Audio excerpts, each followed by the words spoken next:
Have you ever paused long enough to wonder, not just in passing, but with real depth, what energy truly is? Not the kind that powers your home or lights up a room, but the quiet current that pulses through your body when you wake up feeling alive. The unspoken force behind your will to keep going after heartbreak, or the soft surge that lifts your chest when you hear the laughter of a grandchild. We call it vitality. Scientists call it bioelectrical energy, and the ancient philosophers spoke of it as chi, prana, or life force. No matter the name, its presence or absence shapes the quality of every breath, every thought, every step we take. Let me take you into the body for a moment, not through metaphors but through the microscope. The human heart generates an electromagnetic field measurable up to 3 feet away.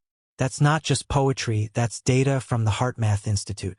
Your cells communicate through electrical impulses.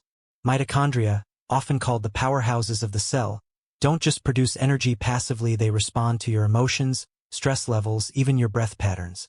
That means energy isn't just something you burn or conserve like gasoline. It's something you cultivate, influence, direct. The way you breathe, eat, move, think, and feel can either charge your internal battery or drain it. Philosophy, too, has long whispered this truth. The Stoics believed that your energy is governed not by what happens to you, but how you interpret it. Marcus Aurelius wrote that the soul becomes dyed with the color of its thoughts. Modern neuroscience agrees. In fact, studies show that negative thought patterns don't just change your mood. They alter your cellular function, dampen immune response, and reduce neuroplasticity. In contrast, mindfulness practices like deep breathing, meditation, and gratitude can increase telomere length, the protective caps on your DNA that shorten with stress and age. Now, I know you've lived a life. You've worked hard, raised families, loved, lost, endured. But I also know that energy isn't something reserved for the young. In fact, after 65, you begin to see the world differently. You understand what truly matters. But here's the miracle. Your body is still listening. Your cells are still responding. Neurogenesis, the birth of new brain cells, doesn't stop at 30 or 40. Slows, yes, but it continues. And studies at Columbia University have shown that even light exercise, combined with mental engagement and emotional connection, can spark new neural pathways. So let's bring this home. If you want to feel more alive, more connected, more rooted in yourself, start with one thing: awareness. Take 5 minutes each morning. Sit in stillness. Breathe in slowly for 4 counts, hold for 4, exhale for 6. Do this for 5 rounds. That's it. Feel what shifts. Over time, this tiny action sends a signal to your nervous system. We are safe, we are awake, we are alive. And the body responds. It always does. Energy is not something you find. It's something you remember, something you return to. And perhaps at this stage in life, it's not about pushing harder, but listening more deeply. The answers you seek are already inside you, they always have been. Let's begin. What if I told you that your body is not just a machine wearing down, but a garden that still responds to light, nourishment, and care, no matter the season of your life? You see, the mainstream narrative often suggests that aging is a decline, a slow fading away, but science and philosophy both paint a different picture, one of potential, not limitation. In fact, recent studies in epigenetics show that how we live our daily lives can turn genes on or off. Think about that. Your lifestyle choices, your mindset, your emotional patterns, they literally shape your biology. Researchers at UCLA have discovered that meditation can downregulate genes associated with inflammation while activating those linked to longevity and cellular repair. That's not mystical thinking, that's measurable change within your DNA, influenced not by pills or surgeries, but by the way you choose to sit in silence, observe your breath, or return to gratitude. But the ancients already knew this, long before we had microscopes or gene sequencing. The Greek philosopher Heraclitus spoke of logos, the invisible order of the universe, and how harmony arises not from stillness, but from a dynamic balance of opposites. In modern terms, this harmony lives in your autonomic nervous system. You have the sympathetic side, your fight or flight, and the parasympathetic, your rest and restore. Most of us, especially in later life when health concerns and isolation increase, live too often in the former. But simple practices, walking in nature, deep breathing, holding hands with someone you love, gently shift you back into the parasympathetic, where healing and renewal take place. Harvard Medical School has documented the effects of what they call the relaxation response. It reduces blood pressure, calms the heart, and even improves cognitive clarity. Let me make it even more real.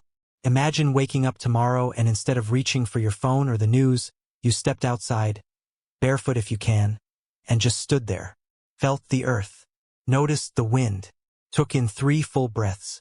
This act, known as grounding or earthing, has been shown to reduce inflammation markers in the blood. One study published in the Journal of Environmental and Public Health revealed that connecting the body directly with the Earth's surface electrons helped normalize cortisol levels and improved sleep. Simple, free, natural, and yet deeply powerful. The body is waiting for these moments. You are not separate from the universe. You are a microcosm of it. As above, so below, as the ancient Hermeticists taught. When your mind is clouded, your body responds. When your spirit is lifted, your biology shifts. This is not metaphor.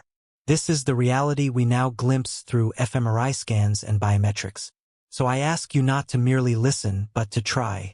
Choose one small ritual. Perhaps it's 5 minutes of silence after breakfast, or a daily walk where you notice one thing you've never seen before. These are not just habits. They are messages to your body that you are still engaged, still curious, still vital. And in return, your cells will whisper back with renewed life. Let this be the chapter where you stop waiting for energy to arrive from outside, and instead start cultivating it from within. The wisdom of your years is not an end, it is an ignition. There is a quiet revolution happening inside you, even now, and the world may never notice it, but your body will. Your cells are listening, your heart is listening, and your soul has always known the way. What you choose to desire at this stage of life is not about ambition or conquest, but about connection, meaning, and vitality that flows from within rather than from the approval of the world. You may have been told that certain doors close as you age, but neuroscience is telling a new story, one in which the brain remains plastic, the heart remains teachable, and the spirit grows more luminous with time. Studies from the University of Wisconsin show that older adults who engage in purposeful daily activities exhibit greater resilience, lower inflammation, and even improved memory. Purpose, it turns out, is not just a psychological comfort. It is medicine for the entire body. And this purpose can be simple. Could be caring for a garden, mentoring a younger person, writing a letter each morning to someone you love. Viktor Frankl, the great philosopher and survivor of the Holocaust, wrote that those who have a why to live can bear almost any how. Today, functional medicine confirms what Frankl intuited, that people who engage with life meaningfully have a lower risk of heart disease, reduced rates of depression, and a more robust immune system. You are not just a body growing older. You are a living archive of memory, of wisdom, of stories no one else can tell but you. And when you share those stories, when you reach across generations with your hands and your heart, you activate a kind of energy that no supplement or therapy can replace. Desire at this age is not about chasing more. It's about choosing better. It's the desire to feel lightness again, to feel awake when the sun rises, to move with joy rather than fear. If you've ever felt a sudden lift in your chest when music plays, or tears rise unexpectedly as you read something beautiful, that's not nostalgia. That's energy moving. That is life reminding you that you are still deeply, fully alive. And these moments can be cultivated. You can begin by identifying what brings you into that state: music, movement, stillness, art, prayer, laughter, and then create a ritual around it. Maybe it's dancing alone in the living room every Tuesday. Maybe it's reading poetry by candlelight before bed. These aren't small things. They are sacred patterns that whisper to your nervous system. You are safe, you are whole, you are home. I invite you, just once today, to pause and ask yourself not what must I do, but what brings me alive? What wakes me up from the inside? What makes me feel like time stops for a moment? These questions are not just for dreamers. They are for the wise. They are for you. And the body, which has carried you through so much, will answer back, not with words, but with warmth in the chest, with lightness in the step, with a quiet inner yes. Let that be the compass. Let desire lead you, not toward the past or the noise of what others expect, but toward the stillness that sings your name from within. Because the energy you seek has been waiting for your permission. And now is the time to say yes. Now that we've remembered the power of attention, the beauty of perspective, and the quiet flame of desire, it is time to step into the one thing that truly transforms theory into reality: action. But let us not confuse action with busyness. In a world that idolizes productivity, we forget that some of the most powerful movements begin in stillness. Action, in its purest form, is aligned intention made visible. And for those of us entering the later chapters of life, action takes on a more refined, deliberate quality. It becomes an art form.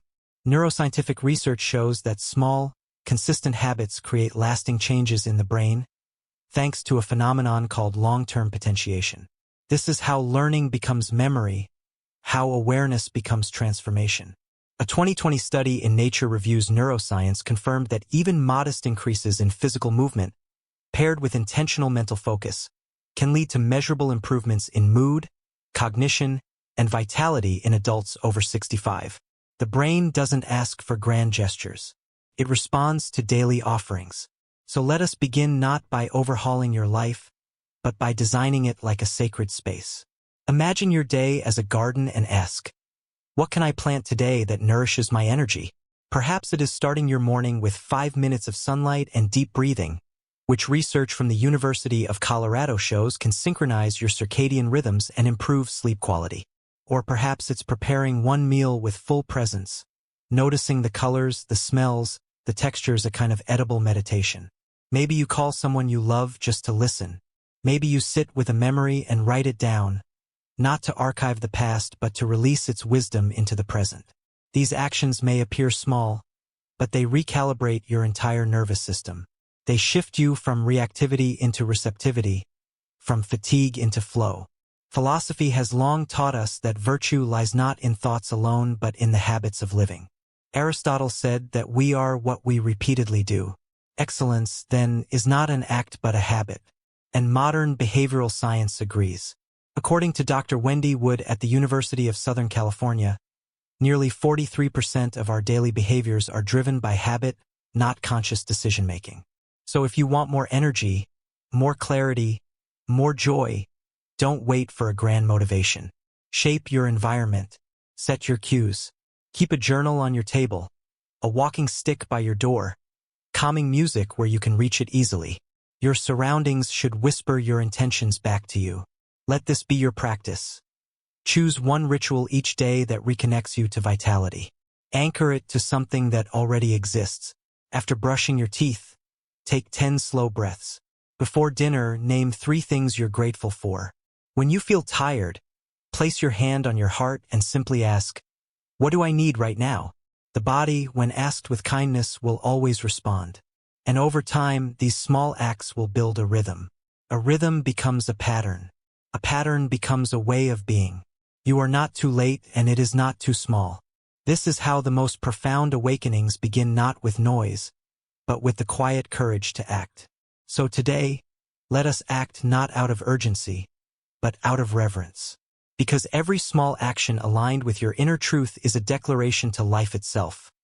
I am still here, and I choose to live awake. There is a sacred moment, often unnoticed, when the sun begins to rise and the world is still quiet. In that moment, something ancient stirs within us, a sense that we are not just aging bodies moving through time, but conscious beings capable of awakening again and again, no matter our age. Awareness is not simply noticing what is around us.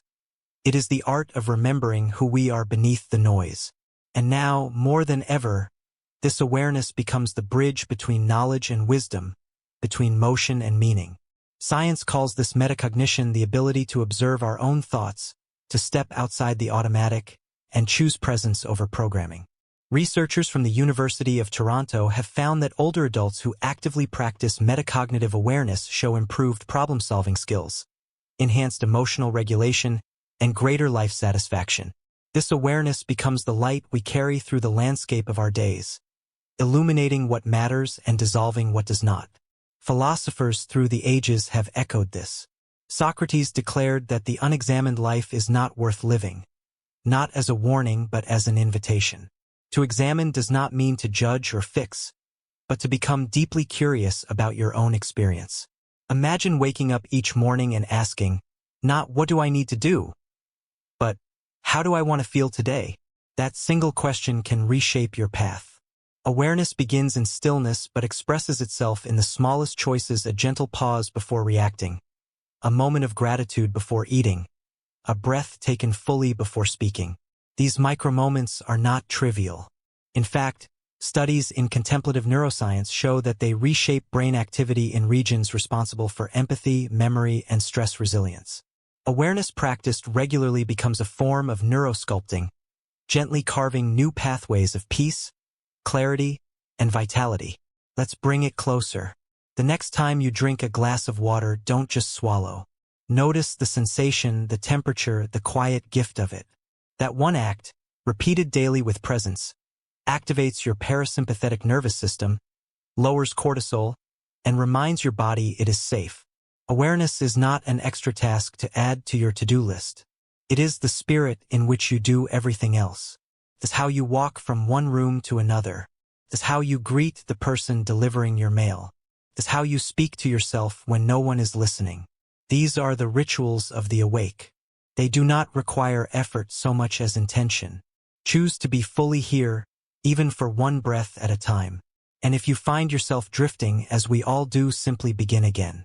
The beauty of awareness is that it is endlessly renewable. Every sunrise offers a reset. Every breath is an open door. And perhaps that is the gift of these years. Not to rush, not to strive, but to see with clear eyes the miracle of your own being. You are not here to be useful in the old sense. You are here to be fully alive, to witness, to wonder, and to remind the world that wisdom walks softly and carries light. So when you rise tomorrow, do so with intention. Let your first thought be gentle. Let your first act be mindful. And know that every step taken in awareness is a quiet revolution, a testament that even now, perhaps especially now, you are the keeper of a living light.